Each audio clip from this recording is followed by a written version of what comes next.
इस लेक्चर में हम हवाना सिंड्रोम और माइक्रोवेव वीपन्स के बारे में डिस्कस करेंगे। रिसेंटली न्यूज़ में इसलिए है क्योंकि अमेरिका के 2 ऑफिसर्स को ऐसे सिम्टम देखने के मिले हैं हवाना सिंड्रोम के, मतलब लक्षण दिखाई दिए हैं। एक बीमारी है जी, ये बीमारी इलनेस है। 2020 में रिपोर्ट दीजिए, नेशनल एकेडमिक्स ऑफ साइंस एक इंस्टीट्यूट है यूएसए का, उसने दिया था। उसने डायरेक्ट किया था कि इसका जो रीजन है हवाना सिंड्रोम का, वो माइक्रोवेव रेडिएशन हो सकता है जी। माइक्रोवेव रेडिएशन होती है जी, जैसे आपके घर में जैसे इलेक्ट्रॉनिक जो आते हैं जी, अब खाना पकाने के लिए इलेक्ट्रॉनिक जो इक्विपमेंट आते हैं जी, जैसे जिन पे आप गर्म करके खाना पकाते हो, जो माइक्रोवेव निकलती रहती हैं उनसे। जैसे ये मान लो जी, ये आपकी कोई भी इलेक्ट्रॉनिक गजेट है जी, आपका बिजली से चलता है, इस पर रख के आप खाना पका सकते हो, जैसे गैस पे रख के आप सब्जी बनाते हो, तो इस पर क्या है जी, माइक्रोवेव निकलती रहती हैं इससे।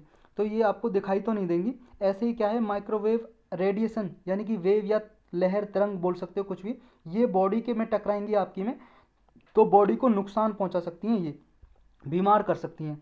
तो ये ही रीजन बताया जा रहा है हवाना सिंड्रोम का। इसकी वजह से क्या है, जो मास साइकोजेनिक इलनेस देखने को मिल रही है। मास साइकोलॉजिक इलनेस का क्या मतलब है जी, एक बीमारी है, साइकोलॉजिकल बीमारी, यानी कि दिमाग में ऐसा लगता है, माइंड में, कि वो आदमी बीमार है। मतलब ऐसा लगता है सेम टाइम पे कोई फिजिकल और इन्वायरमेंटल रीजन तो है नहीं, कि ना तो कोई पर्यावरण का कोई रीजन है, ना किसी से इफेक्ट हुआ है, लेकिन फिर भी दिमाग में ये रहता है, माइंड ऐसा मान लेता है, फीलिंग कि वो बीमार है, सिक है, बीमार है।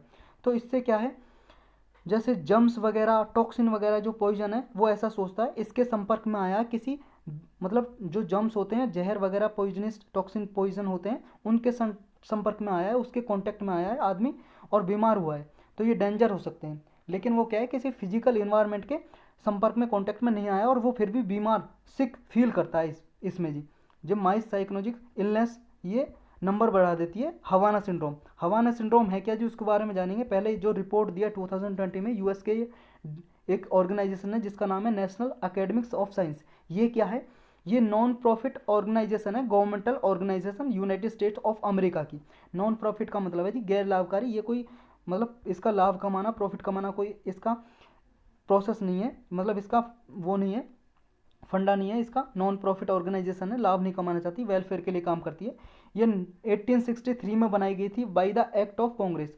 कांग्रेस अमेरिका की पार्लियामेंट को बोलते हैं जी, जैसे हमारे इंडिया की पार्लियामेंट को संसद बोलते हैं, संसद या पार्लियामेंट भी बोलते हैं, तो वहाँ की यूएस की पार्लियामेंट को बोलते हैं कांग्रेस। उसने एक एक्ट कानून बनाया 1863 में, तब अब्राहम लिंकन प्रेसिडेंट थे अमेरिका के, उस टाइम पे ये कानून बनाया, उसके जरिए ये बनाई गई जी नेशनल एकेडमिक ऑफ साइंस। ये क्या करती है जी, रिपोर्ट देती है गवर्नमेंट को साइंस और टेक्नोलॉजी प्रोजेक्ट के रिगार्डिंग। अब जानते हैं जी हवाना सिंड्रोम है क्या जी, हवाना सिंड्रोम है क्या।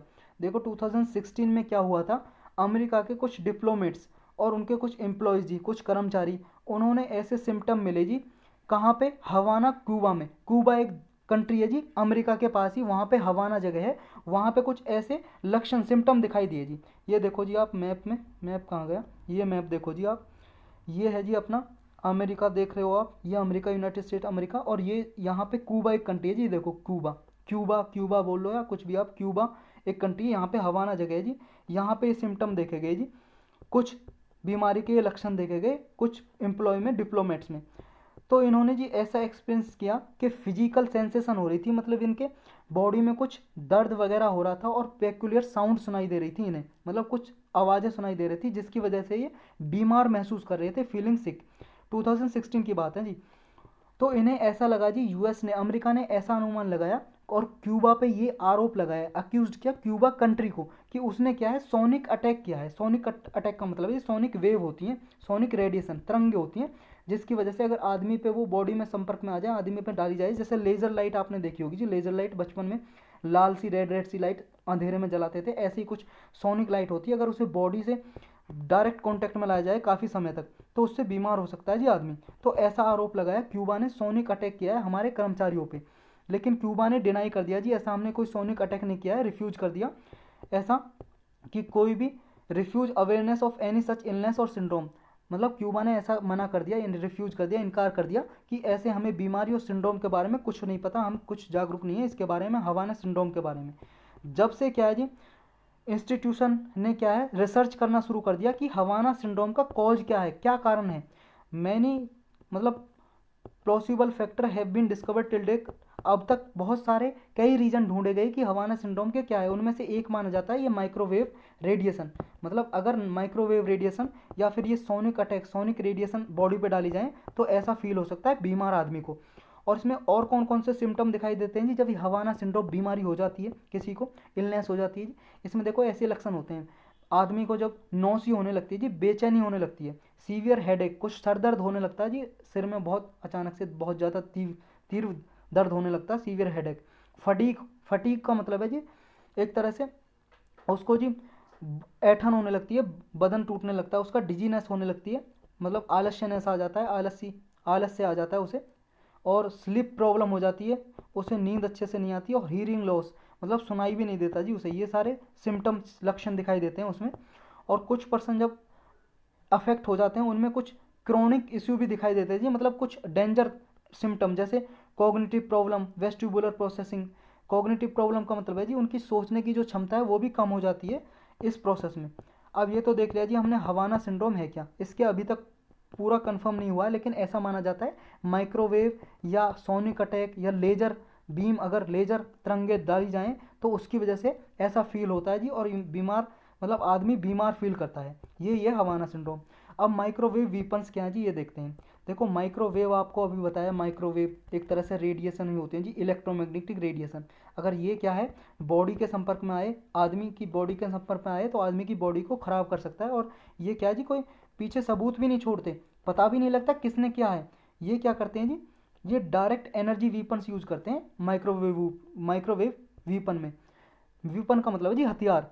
इसमें डायरेक्ट एनर्जी वीपन कैसे यूज करते हैं, इसमें जैसे जी सोनिक, लेज़र, माइक्रोवेव्स, ये टारगेट होते हैं जी इनको। ये हाईली फोकस्ड एनर्जी फॉर्म है जी ये। इनसे क्या है, रेडिएशन निकलती है तिरंगे, और जो बॉडी पे डाली जाती हैं इनसे इलेक्ट्रोमैग्नेटिक रेडिएशंस निकलती हैं जो ह्यूमन बॉडी की सेंसेशन को कॉज करती हैं जी।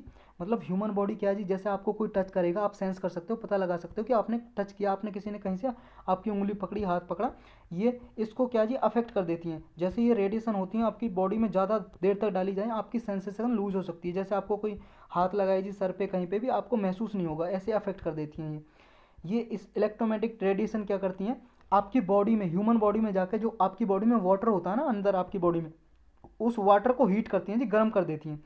इसकी वजह से पर्सन क्या है जी, फील करता है डिजीनेस, मतलब आलस्य महसूस करता है, और नौसी, बेचैनी हो जाती है। नौसी का मतलब है जी बेचैनी होने लगती है उसको।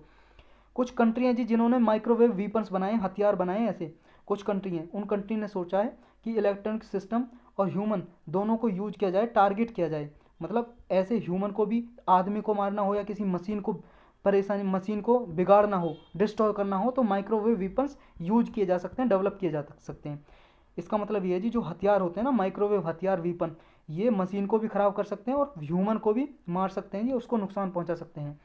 चाइना ने जी ऐसा अपना फर्स्ट माइक्रोवेव वीपन डेवलप किया जिसका नाम है पोली WB1। ये 2014 में, 2014 में डेवलप किया पोली WB1। तो इतना याद रखना है ये क्या है, माइक्रोवेव वीपन है चाइना का। मैच द फॉलोइंग में पूछा जा सकता है। USA ने भी माइक्रोवेव स्टाइल वीपन डेवलप किए जी, जैसे एक्टिव डिनाइल सिस्टम है जी, UK का, मतलब US का, अमेरिका का एक्टिव डिनाइल सिस्टम, ये भी माइक्रोवेव वीपन्स है जी, हथियार हैं, लेकिन ये नॉन लीथल है जी, हानिकारक नहीं है ज़्यादा, और ये डायरेक्ट एनर्जी पे बेस्ड है, काउंटर पर्सनल सिस्टम है जी। जो क्या है, इसकी रेंज एक्सटेंड की जा रही है, करंटली जितनी भी लेंस है जो नॉन लीथल वीपन है इससे ज़्यादा इसकी रेंज बढ़ाई जा रही है ताकि ये हानिकारक भी हो सके। अभी तो नॉन लीथल है जी, हानिकारक नहीं है ये वीपन हथियार, लेकिन अभी इसकी रेंज बढ़ाई जा रही है। नेक्स्ट है जी हमारा India plans for direct energy weapons. India भी ऐसा प्लान बना रहा है जी, कोई डायरेक्ट एनर्जी वीपन्स बनाए जाएँ ऐसे माइक्रोवेव वीपन्स। DRDO है जो हमारा, DRDO क्या है जी, इक्विपमेंट बनाती है मिलिट्री के लिए, जैसे हथियार हो गए जी, या गन, राइफल या हेलीकॉप्टर, लड़ाकू विमान। ये 1958 में से एस्टेब्लिश की थी, मुख्यालय इसका, हेडक्वार्टर है जी दिल्ली में। तो DRDO, Defence Research and Development Organisation, ये प्लान कर रहा है कि ऐसे डायरेक्ट एनर्जी वीपन्स बनाए जाएं जो हाई एनर्जी लेजर और माइक्रोवेव को यूज करें। तो ऐसे डेवलप करने जा रहा है जी DRDO भी। ये क्या है, ये देखने जा रहा है क्योंकि ये जो इंडिया का सिक्योरिटी इन्वायरमेंट है उसकी सिक्योरिटी चाइना के साथ बिगड़ती जा रही है। चाइना और आपको पता है जी इंडिया की बॉर्डर पे लड़ाई होती रहती है, इसको देखते हुए DRDO भी चाह रहा है ऐसे वीपन्स डेवलप किए जाएँ। ये वीपन के लेकिन कुछ कंसर्न है जी, प्रॉब्लम है। कैसे, ये दोनों को अफेक्ट कर सकते हैं, मशीन को भी, ह्यूमन को भी, मतलब आदमी और मशीन दोनों को डिस्ट्रॉय कर सकते हैं ये। और इसके जी लॉन्ग टर्म डैमेज देखने को मिल सकते हैं, मतलब काफ़ी लंबे समय तक इसके डैमेज देखने को मिल सकते हैं। और without any living any single mark on the human body. देखो ह्यूमन बॉडी को जब अफेक्ट करेंगे, ह्यूमन बॉडी पे कोई भी मार्क नहीं होगा। जैसे मान लो जी कोई गोली मार दे, शूट कर दे, तो गोली मिलती है ना बॉडी में, तो ऐसे इसके कोई भी मार्क नहीं देखने को मिलते, कुछ भी निशान नहीं देखने को मिलता। जब भी माइक्रोवेव वेपन से इंसान को मारा जाएगा तो पता भी नहीं चलेगा कैसे मर गया इंसान। तो इसका ये भी एक कंसर्न है जी, प्रॉब्लम है। तो यही था जी इस लेक्चर में बस।